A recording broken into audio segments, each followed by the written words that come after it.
Hello, children. I welcome you to the second chapter of Geography, Natural Resources, Land, Soil, and Water. Today, we shall be discussing about the natural resources, land, soil, and water. So, let's get started. About 29% of the Earth's surface is covered by land. So, 29% of the Earth's surface is covered by land, and land is a finite resource, it is limited. Land is not increasing every day. We are not utilizing the whole of this 29% of the earth's surface which is covered by land. In fact, 90% of the population lives in just 30% of this 29% of land. We are utilizing, means 90% of the population is utilizing 30% of this 29% of land. Why so? Because land everywhere is not very friendly. The very friendly, as in somewhere the topology is not very favorable, the climatic conditions are not very favorable. The favorable climatic conditions promote agriculture, trade, commerce, and hence it it promotes habitat there, it promotes settlement there, people are encouraged to settle there.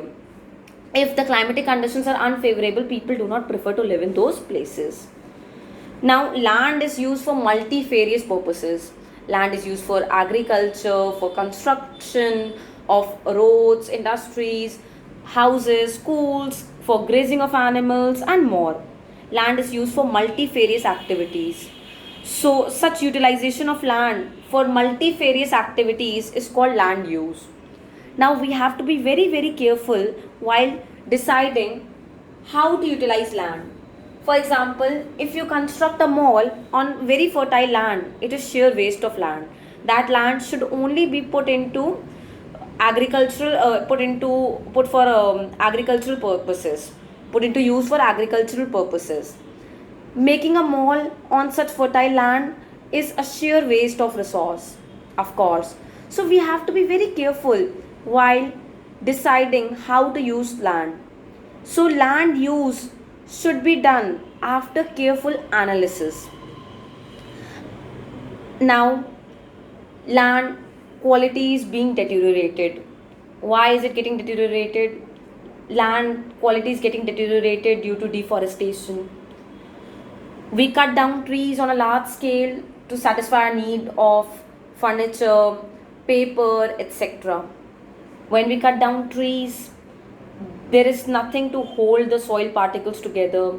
The top layer of soil gets easily eroded due to rainfall, due to wind, due to animals, etc. And when the top soil gets eroded, it is called soil erosion and the land becomes infertile.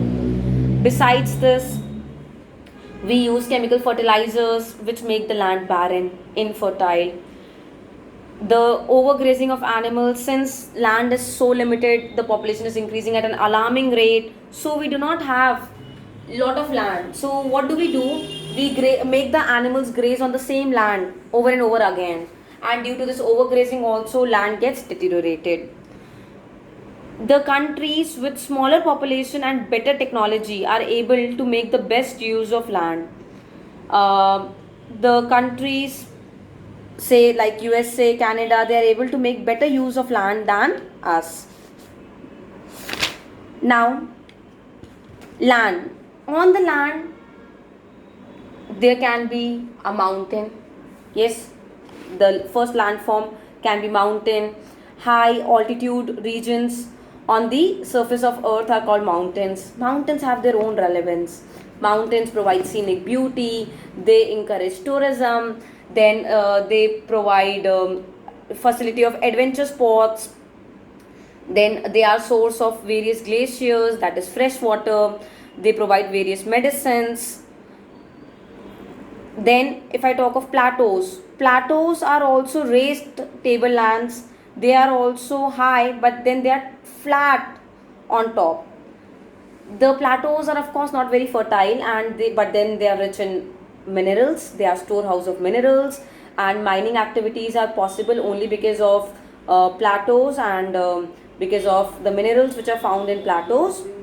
Then if I talk of plateaus, then in lower plateaus we can perform agriculture.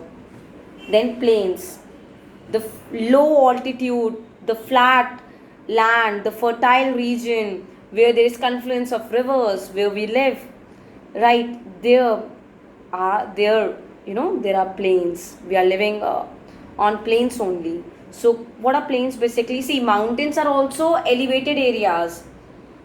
Plateaus are also little elevated, however flat at the top. But then plains are not at all elevated areas. They are those flat low lying areas where agriculture is possible, where there are rivers, and it is the most comfortable landform of all. And there you can easily get roads constructed, get bridges constructed, uh, you can easily lay pipelines, communication cables and more. So plains are the most comfortable of all. Now, of course, land is limited, and we need land for food, for clothing, like we get cotton from land. We need land for shelter, and so we need to conserve and we need to make the best use of this limited land. We have to perform afforestation, we have to prevent soil erosion, we have to limit our use of insecticides and pesticides, which also pollute water by seeping into the groundwater. We need to check overgrazing, we need to use best irrigation methods like drip irrigation. We have to be very scientific in our approach, and we have to be very careful. There should be careful analysis before putting a piece of land into use. Now, when there are say earthquakes, cyclones, floods, volcanic eruptions, say when there are earthquakes, when there are floods, when there is heavy rainfall, there is volcanic eruption, then in the higher areas the land slides, huge pieces of rocks slide, and when they get displaced, they cause mass destruction, they affect life, property, etc. Now landsliding can be due to heavy rainfall. Now of course the worst landslide that was experienced was at Kedarnath on 16 June 2013 at 7:30 p.m. So many people lost their lives. So it is necessary that we prevent landsliding also. The major cause of landsliding is heavy rainfall, and so we need to prevent floods by having proper drainage system, by constructing retention walls to stop land from slipping. See, if you have proper retention walls, then you can prevent the land from slipping. If there are walls to block the way, to prevent the land from slipping. So this is all about land. Okay, here I would also like to tell you that our fertile land is becoming infertile every day. When I say our fertile land is becoming infertile every day, what do I mean? I give you a very small example of Rajasthan. Rajasthan, of course, it's desert. Now, we human beings are very selfish, you may say, and very materialistic in our approach.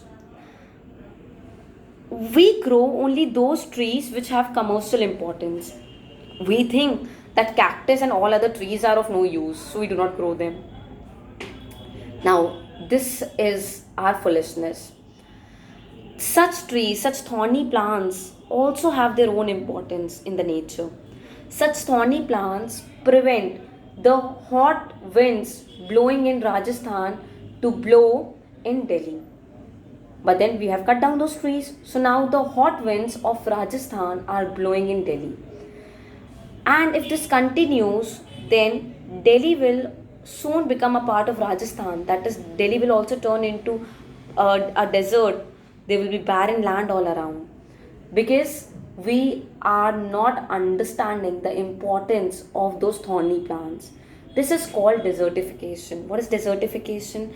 Desertification is when fertile land converts into infertile or barren land due to the hot winds, blowing from the desert, entering there. And they enter because we do not have those barriers in the form of thorny plants. So this is called desertification. We need to check desertification also. Otherwise, soon the earth will become barren. We will have no food to eat, and if the temperature keeps soaring to this height, if global warming continues, then how I wonder, we may have dinosaurs again on earth. So we need to be very, very careful. Now let's discuss about soil. Soil covers land. Soil is made of sand, silt, and clay. These are the three particles. Soil is so very necessary because soil is the home of various microorganisms. If there is no soil, nothing can be grown. No food, then no jute, no cotton, that means no clothing also. And then soil contains sand, silt, clay.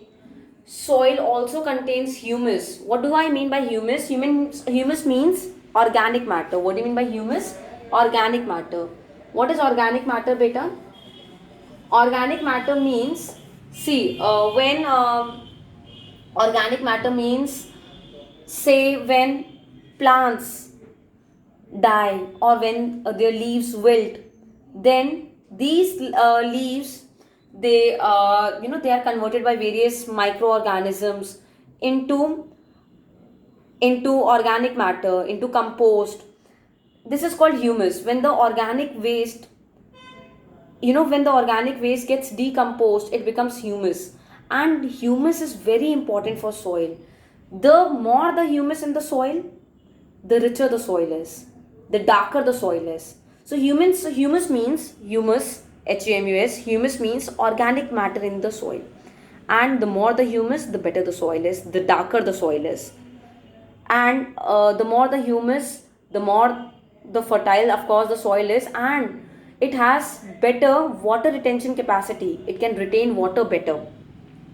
Now, soil. How is soil formed? Soil is formed by breaking down of rocks into smaller pieces. This is called weathering. Now, soil.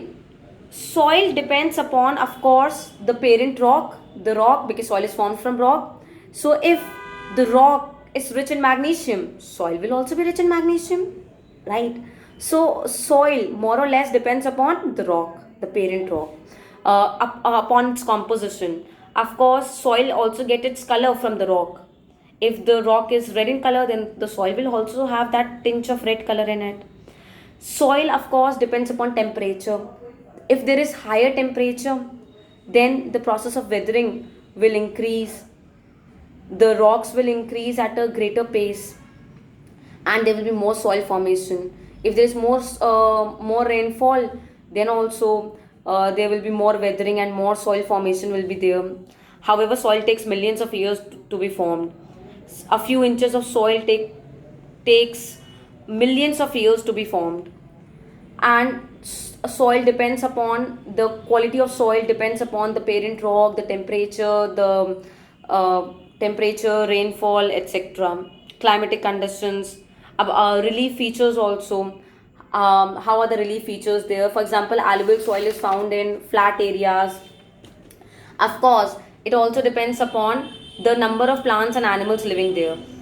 If there are more number of plants and animals, then of course they will excrete more. There will be more excretion, and when they die, they will convert into humus. So there will be more humus there. So it also depends upon the living organisms living there. If there are more living organisms living there, then the soil will be richer in humus. And of course, time period plays a very important role. With time, the soil is formed. So the formation of soil depends upon time, it depends upon the parent rock, it depends upon temperature, it depends upon rainfall, and more. Now let's discuss how is soil formed. Soil is formed by breaking down of rocks into smaller pieces by the process of weathering. How does rock get broken? Let me give you a brief idea about it. Say, during the day it is very hot. When it is very hot, the rock will expand. At night, it becomes cool, the rock will contract. Due to this expansion and contraction, the rock will eventually develop cracks and the rock will eventually break. In these cracks, say water enters. During winters, this water may freeze into ice, and when water freezes into ice, again the rock breaks, right? Because it is not able to accommodate that ice. Rocks may break due to growth of plants and animals. The root of the plants, they seep into the rock and they break down the rocks. There are certain microorganisms which secrete certain substances on the rocks and they break down the rocks. So rocks get broken and they form they become powdery substance, then they eventually turn into soil, and soil is so very important. Now in the next turn we shall be discussing about soil and water in detail. Till then, take very good care of yourselves. Thank you and have a great day ahead. Enjoy yourselves, study well, take care, wear masks, do not step out unless necessary. Thank you.